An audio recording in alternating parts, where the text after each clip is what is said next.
Ladies and gentlemen, welcome back to Samuel Adams Returns. Those anti-federalists, they did.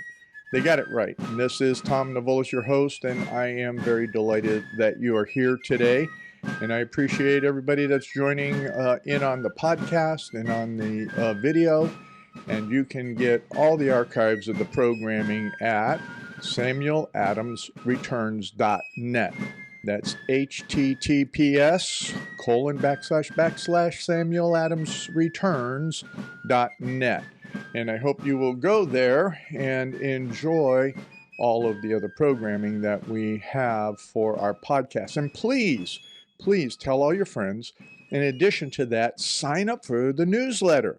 We really are hoping that more of you will communicate and get the word out and sign up for the newsletter, because as you do, you have an opportunity to give us a little bit of feedback, and we may take and look at what else it is that we can add to the newsletter, and or maybe we'll do something a little bit more than once a week, but man, that's a lot of effort with everything going on.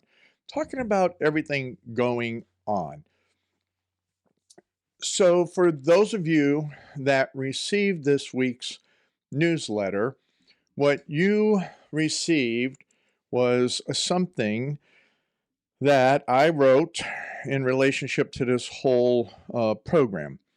And I am calling this the continuation of the political theology. And in that, I'm assessing an assessing of Doug Wilson, or the assessing of Doug Wilson, in a presentation that he gave called Resistance, Revolution, Reformation, and Romans, Parents 13, that is.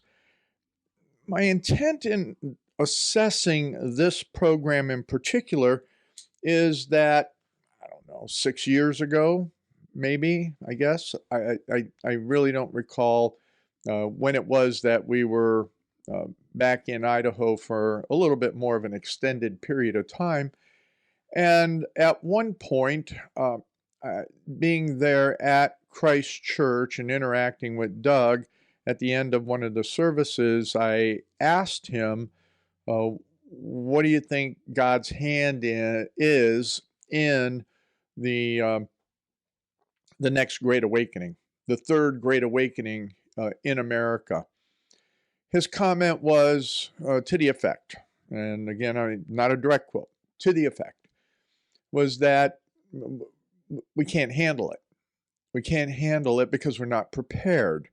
We're not prepared in the sense that pastors aren't prepared, leadership isn't prepared, the nation, the people, Christians are not prepared. So when I saw this presentation that Doug did at what they present as called the Grace Agenda, Kath and I looked at one another as we completed listening to this and going, wow, there's a lot of this I've been talking about for almost 20 years. And there's bits and pieces of it that the political movements, the Tea Party 10 years ago, was trying to put into place. But once again, as I have always said, and which I think is very clear during this presentation, is that if you don't have the spiritual component there, the political is no savior. And that one of the things that I always bring forward in this program is that the anti-federalists clearly understood, unlike the federalists, and as you've heard me for years now differentiate that between the Federalist and the Anti-Federalist, and I did that purposefully as the Federalist on the left hand and the Anti-Federalist on the right hand, because the Anti-Federalist had it right, as I always say in the opening of this program. How did they have it right? That diatribe of mine is that they believe that man was and could be corrupt, sinful, and create all sorts of problems within the context of even a well-written document like the Constitution. If we did not have that moral and virtuous people. So they always pointed to that which was there, that which established the nation early on from that mid 1630s through the 1750s, even into the 1770, was with the pastors, preachers, and as I always have up and talk about, are the chaplains and clergy of the Revolution and those sermons of that revolutionary period. That set the course of the people. And as I noted in the promo, if you will, the newsletter, is that I heard over the course of the last couple of weeks, again, which is absolutely true, is that the founders of this nation were not just those men elected to office to go to Congress, to go to the uh, first off to Philadelphia on the first iterations, to go to New York Congress after the Constitution, to go to the Constitutional Convention. Those are the guys that got elected to go in there and represent the people who had the principles that I believe Doug speaks to very well.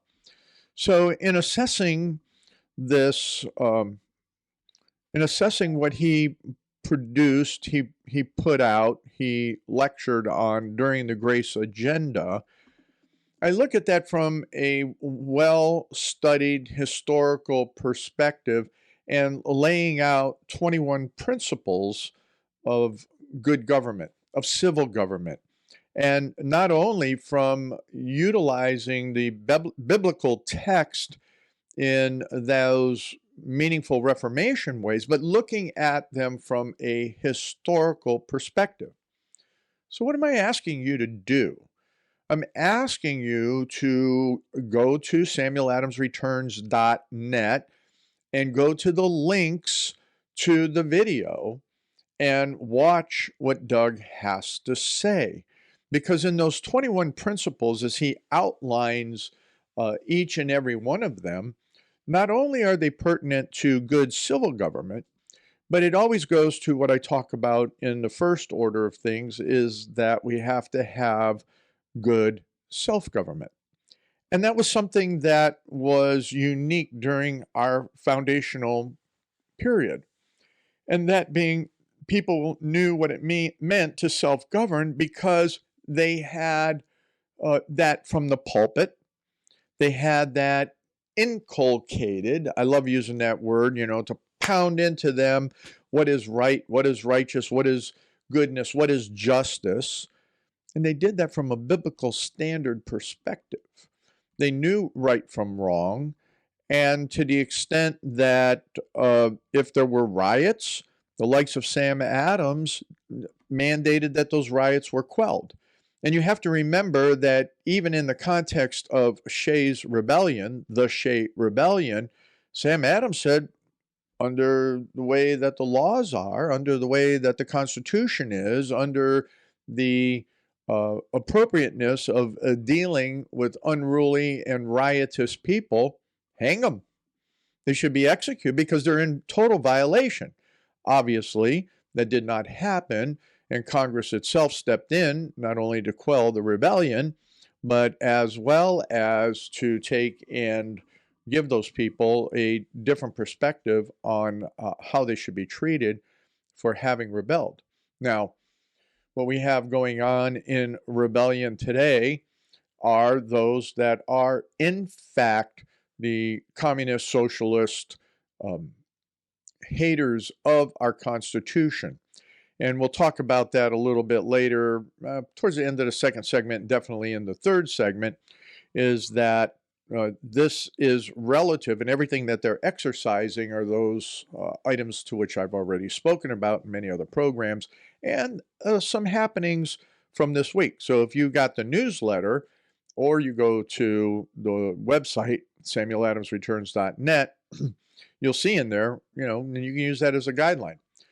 But what is it that Doug talks about that was extremely impressive to me that I wanted to say we're going to assess Doug Wilson in relationship to this.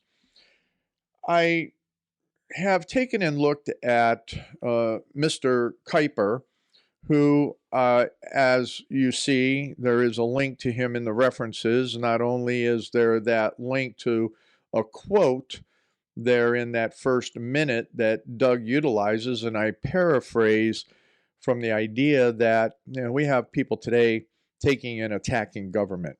Everything's the government's fault. You have all these people that are the patriot. Everything's the government's fault.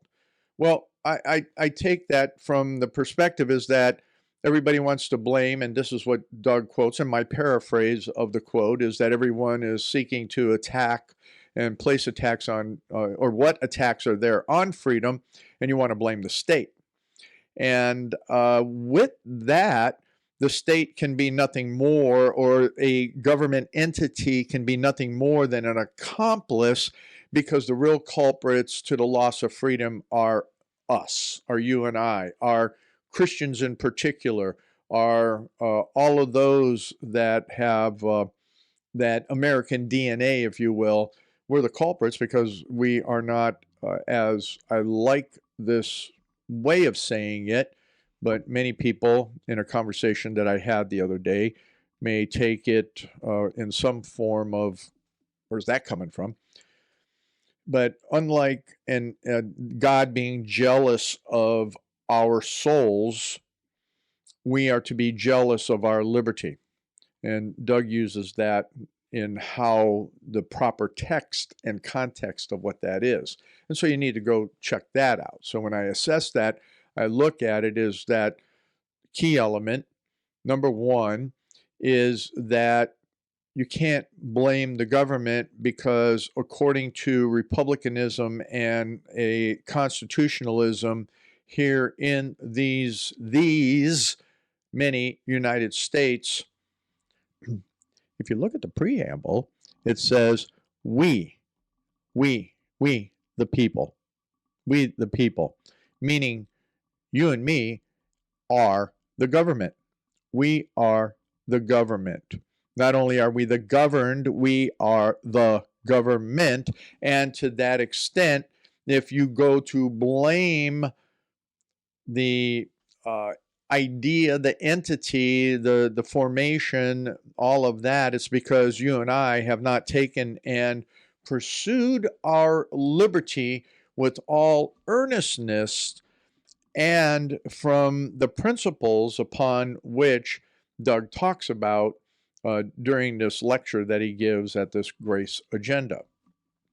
So in this, before we leave into the next segment, as Kath is showing me the clock, is that first off, you got to get a right reading on Romans 13. I've talked about that forever, and I'm going to talk about a couple other components of that when we come back into the second segment.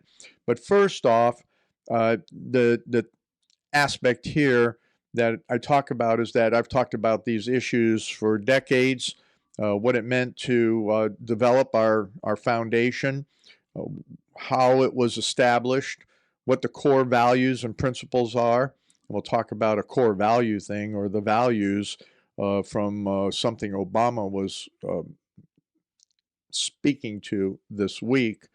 And that I think that in this assessment, in assessing what Doug's presentation is, which I'm not going to do a deep dive. You see, what I'm calling you to do is you assess it. You need to watch it. You need to hear the words, hear the references, and take in the context of what is being said. And quite frankly, it comes always down to what I've talked about before, is what do you believe? What is your eschatology? What is it that you understand regarding the theology of death, judgment, and the final destiny of the soul and humankind in general? You know, I always talk about the difference between the roof setters and those that are looking for a glorious return of Christ for his glorious bride. And lastly is selfishly. I have to say the many things that Doug talks about validates what I've been talking about for over 20 years. So with that, Sam Adams talked about it first. So why don't you come on back for the next segment of Sam Adams Returns, Those Anti-Federalists Got It Right. Ladies and gentlemen, welcome back to this second segment of Samuel Adams Returns, Those Anti-Federalists Got It Right. And as always, I want to thank everybody at Liberty Works Radio Network for hosting this program, and that we are on 3 different time slots on Saturdays. It's just been an honor to be here and to have the ability to participate in taking and being jealous about our liberty. And what does it mean from that historical perspective, so that we are not only educated, but at times challenged? So, what I always like to do, and I recommend to you, is to go look at the other hosts and hostesses and the live programming all during the week, because the intent is that not only would you get edumacated, but that you would be able to hear those things that call to action, those things that do call you to action.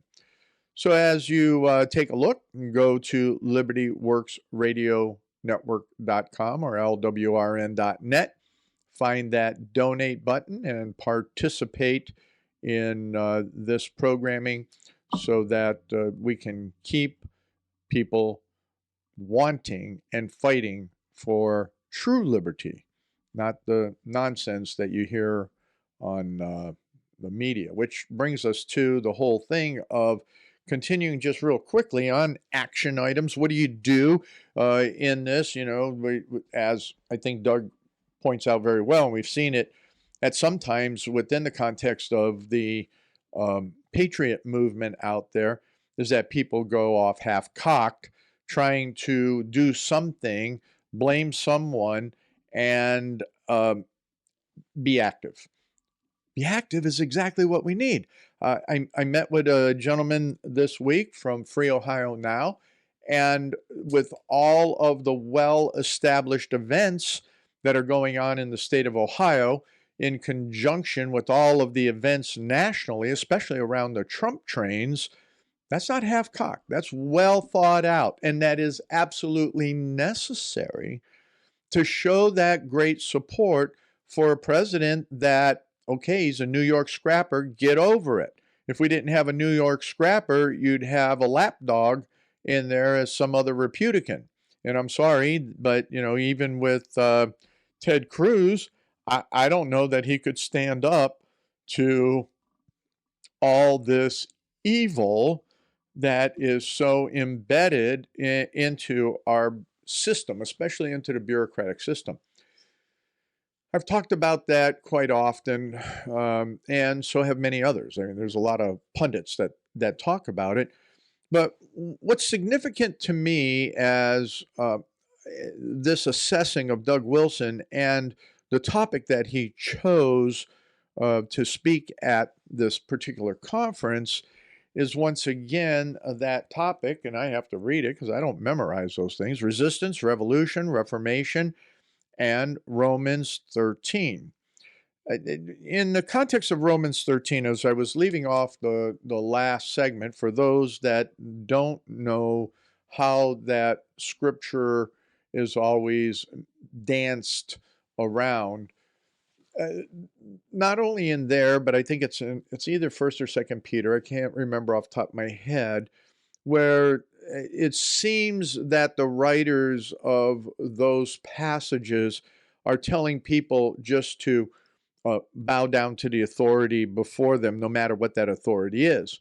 Yet, when we look at the truth, matter, and context of God's intent for good government, which I think that's in the 21 principles that Doug brings forward, we have to understand that God's idea of governance, especially in this fallen world, is that Christians have a strong hand of participation, so that his bride, his body of Christ, can easily live in peace and continue to grow and set those examples in every aspect of life, that which I've called the extensibility of the gospel, meaning every component of who and what we are from ourselves to our families, into our businesses, for our employers, for leadership, for the church, for the schools, for every aspect, and yes, including the political arena.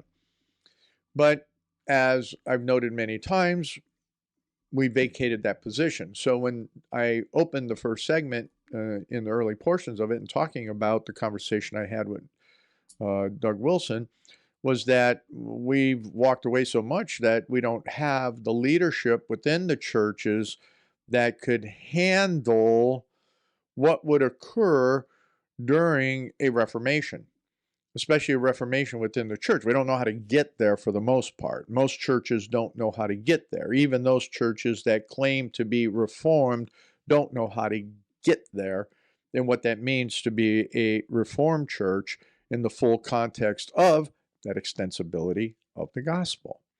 So what do folks do in the meantime, and what is one of the key principles that I liked that Doug spoke to on an action item of what we can do?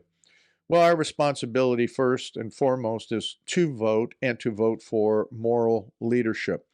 I think Doug brings that out as some of the components that our leaders are supposed to take and exhibit those trends towards morality that are more scriptural than not. Obviously, we've had, in the examples he cites in there, you can go back and look where, even Israel didn't have people that were necessarily morally perfect, because you're not going to get morally perfect. What you're going to get is humans. And at that point, you have to take and look at the ones that will fight for and stand for the fundamental principles of constitutionalism, of what is in our Declaration of Independence, as well as who will bring that sense of morality, that they have a greater understanding of the living God morality than they do the morality of the socialist, communist, and globalist, which is immorality. Okay? And you have to distinguish that, but at the same time, how do you have a capacity to govern over all of it? Only a moral person, or one that has proclivity to morality, is someone that can take and be able to govern across that broad spectrum in a constitutional republic. Hence, at this point in our history, the only one that has that capacity to govern at that extent, and has proven it by virtue of not acting as many expected him to act as a tyrant, especially under the conditions of the Chi-Com flu, is Donald Trump. He understood what it meant as a republic under our Constitution and allowed every state to act the way they did within the context of exercising the larger fundamentals from the federal government's position in response to the Chi-Com flu. But what we've seen is we have our little tyrants and despots like we have here in Ohio, who's getting ready to shut Ohio down again. And we don't know if he's going to do that just before the election, because he's flagging all this stuff. Anyway, I don't want to go down that path too much, but we got a tyrant who's a Republican here in Ohio. And in most states, the Democrats are the ones that are the despots and tyrants. They grab power, whereas Donald Trump did not. And he has honored his oath of office as a understanding that he is under the authority of the Constitution. So with that is something critical. But then for action items for us as people, we are to use, which Doug brings up in one of the principles that I like, long way to get there, is that of the lesser magistrate. I've talked to you a number of times on this program as to what is the doctrine of the lesser magistrate. And so go back, and it's in the references where you can look at those internal programs that I did on that doctrine of the lesser magistrate, and find that that's how we as citizens are supposed to respond to issues. We respond to those issues through our elected officials at whatever level. And as we had issues here in our township, instead of ranting and raving and doing all their craziness, we were able to actually get our township trustees to participate with a citizens forum and call upon the elected officials to meet with us as a population and express our views in relationship to this whole insanity of what the governor of Ohio is doing, and hear our voices with the support of those lesser magistrates being the trustees. Now, in most states throughout the United States, except those where it's a political office, the sheriff is one of the most powerful lesser magistrates that we have. And he is such a lesser magistrate, as a Constitutional Sheriff's Association says on their website, is that a sheriff has a capacity to tell the federal government and federal law enforcement, you can't come into my county. And the only reason that they bow down to the state is because the majority of them get deputized into state law enforcement. Otherwise, in effect, they could tell the state to law enforcement to go pound salt as well, based on how counties are structured in the majority of states in the United States. And once again, there are those counties throughout the United States where they are appointed instead of elected, that being the sheriff. So utilizing and understanding how to utilize those lesser magistrates in taking and having your voice heard is a critical element when it comes to moving forward through different issues of our time. And that is one of the principles that Doug brings out, is that we don't need to rant, rave, go crazy and all of that, especially as Christians. It's unbecoming of us for a lot of different reasons, which I think he well articulates. But most importantly is that we have to learn how government functions and operates, not just in the political realm, but in that levels of authority and that which we can exercise as citizens, not only based on the First Amendment, but also based on how redress should actually function within the context of those magistrates that are there for us. So here's an action item for this segment for you, is to go find out who your sheriff is, find out who your lesser magistrates are, find out who it is that you elected to the different boards of authority, and find out who are those that are in bureaucratic positions of authority, like myself. I'm on a mental health and recovery services board appointed by our county commissioners.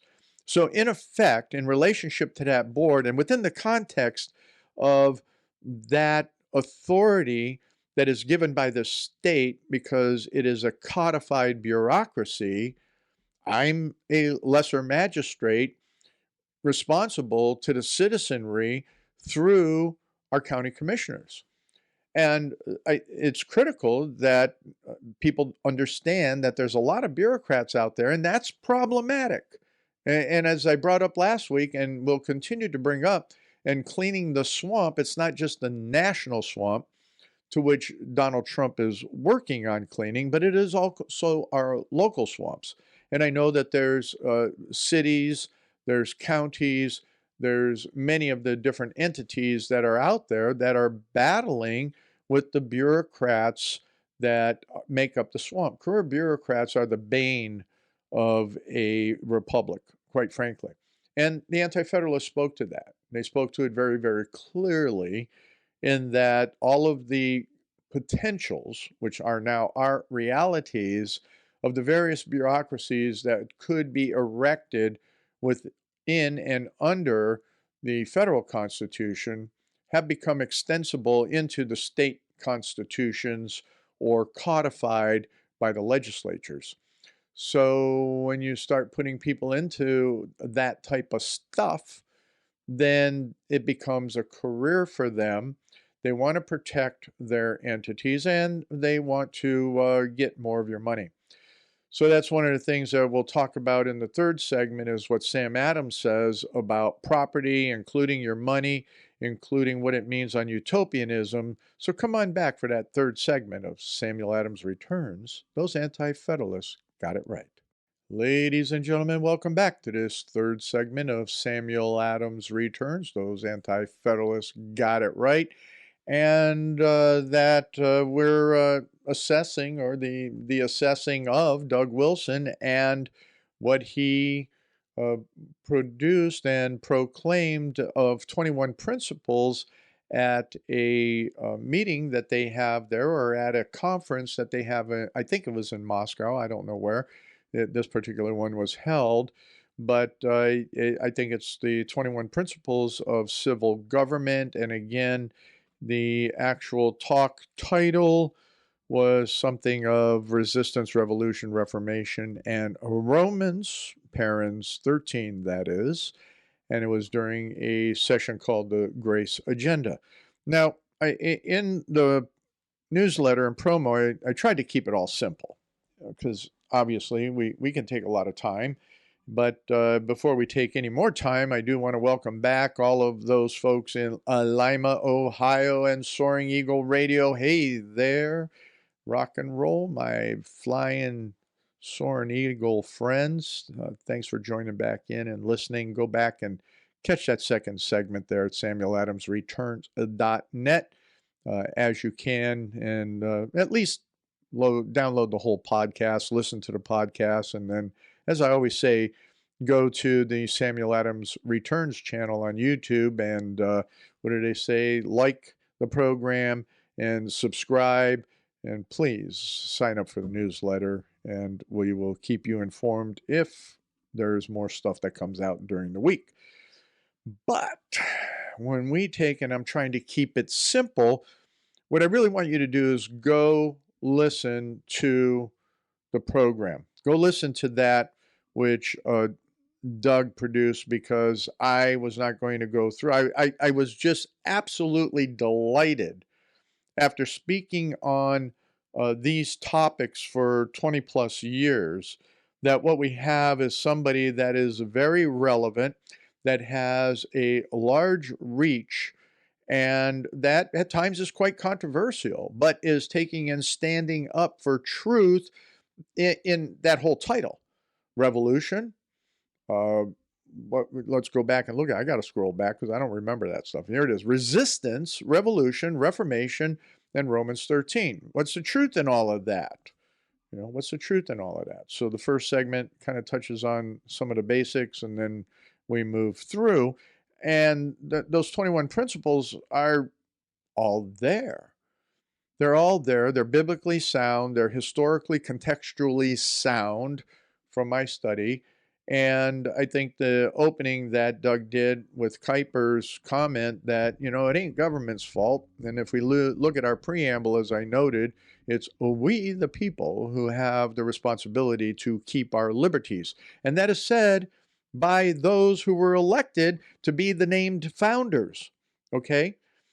You just got to get that. The name founders said we need to be vigilant about our liberties. We need to be in love with the idea that we should be a free people under God's leadership, especially for those that are Christians, those that believe in the risen Jesus Christ, and that God is sovereign over the universe. We have to understand that sovereignty in such a way that, our political leaders and all of us and those who are the lesser magistrates are subject to the authorities above them, but have the right to challenge those authorities above them.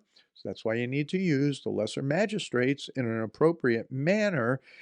And then what we need to do is understand that as believers in the extensibility of the gospel, we're to be participants in our liberty. I think that's one of the things that Doug talks about in this. If I assess this program that he put together well, is that we haven't done a good job of that within the churches, and for a lot of different reasons. And I brought that out about people's beliefs in the end times, their beliefs in, what is going to happen to them as individuals, but in particular, the denominational separations and those liberal mainstream denominations in particular went over to the enemy side of things and more often foster the evil, no different than we see in the Old Testament. So God is, yes, He is jealous of His bride, He is jealous of His church. And I'm sorry to say, but when you go haywire, uh, He kind of puts a real hurt bump on all of that. So, to that extent, I think that we are under God's eye very strongly in that respect, and in some sense are suffering consequences of our inaction, and that being from the pulpits in particular. As I always reference, the chaplains and clergy of the revolution. Okay, I got to slow down. Otherwise, when I come to editing for our friends there at Screaming Eagle, um, I'll be rambling and trying to cut out stuff, won't I? You see, here at Liberty Works Radio Network programming, I have 45 minutes. But on other places that I'm at, I have to compress that time. So, I mean, there's a lot of editing that goes on, which, if you'll forgive me, but I do have to say that time also can look for some support. And just a quick interjection is for those that are in Ohio, or if you know someone in Ohio, please ask them to go to uh, pepper-licious.com and get some of our products there. That helps Kath and I sustain our income so that we can then do something with this program and keep it going, and I can spend time doing what I do with Sam Adams.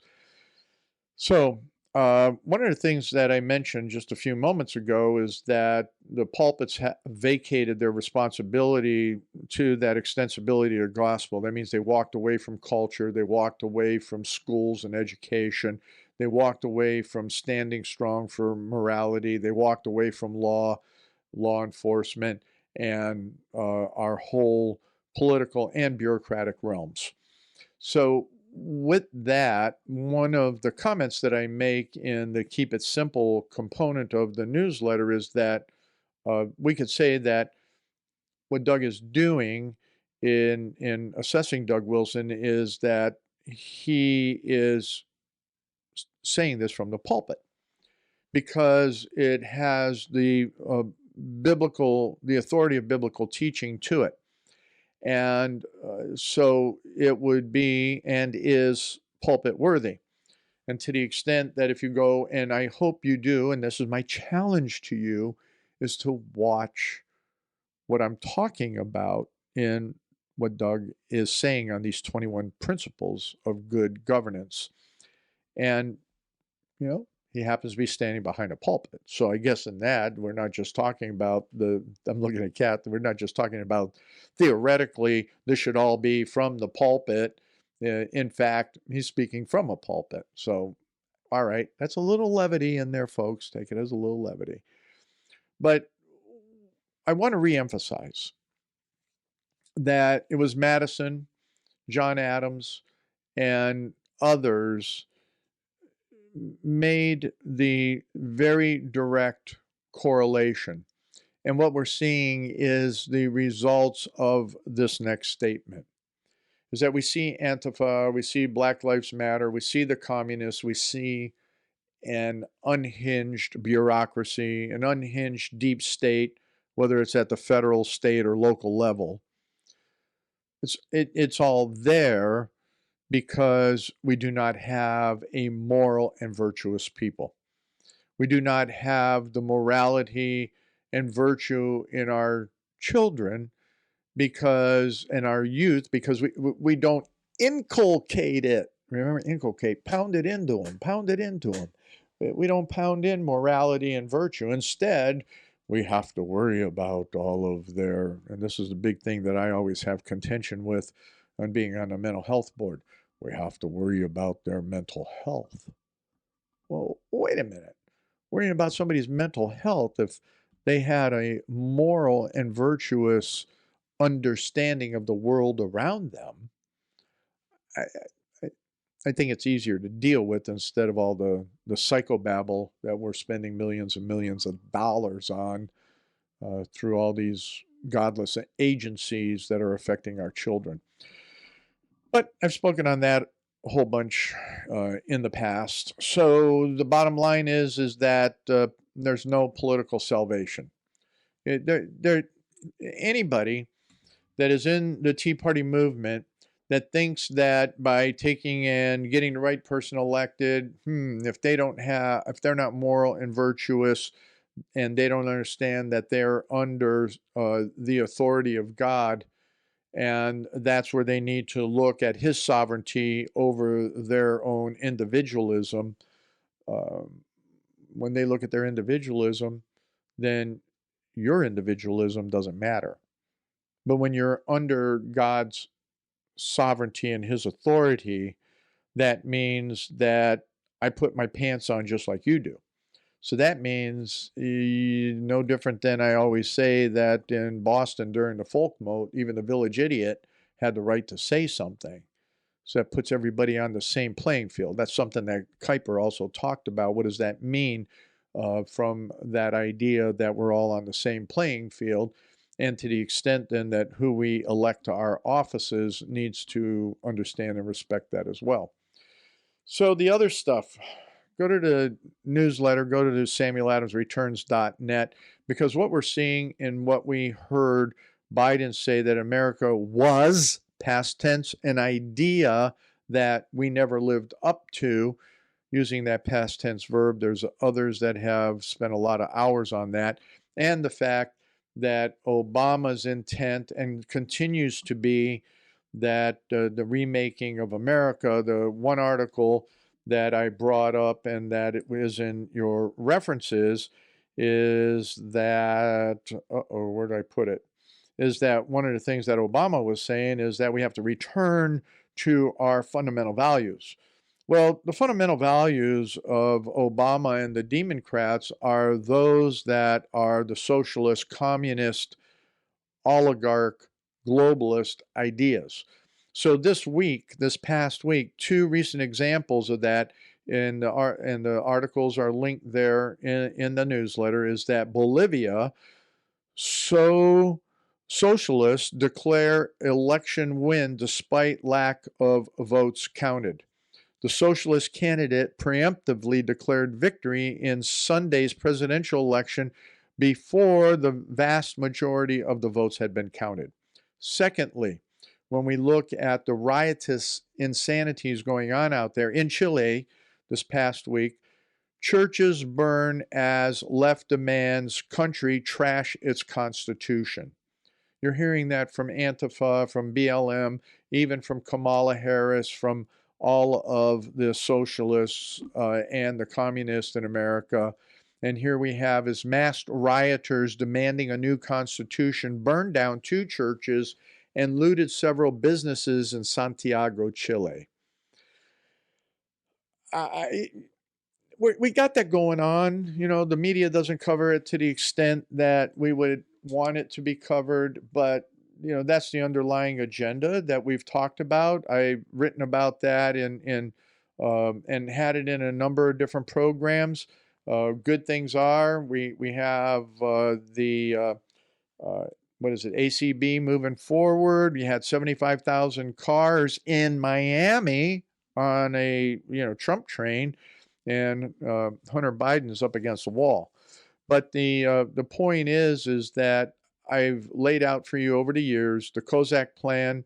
I've laid out for you the story and the book of Philip Drew, administrator, and the administrative state. What does that look like? We're living that.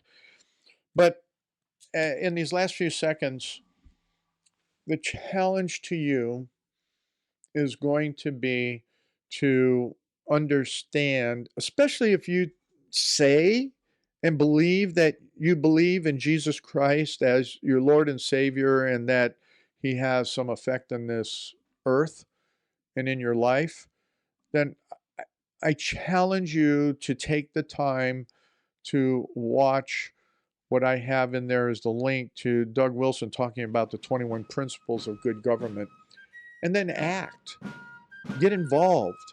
Do what's right. And don't forget to get your pastors to step up as well. So come on back next week when Sam Adams returns, only because the Anti-Federalists got it right.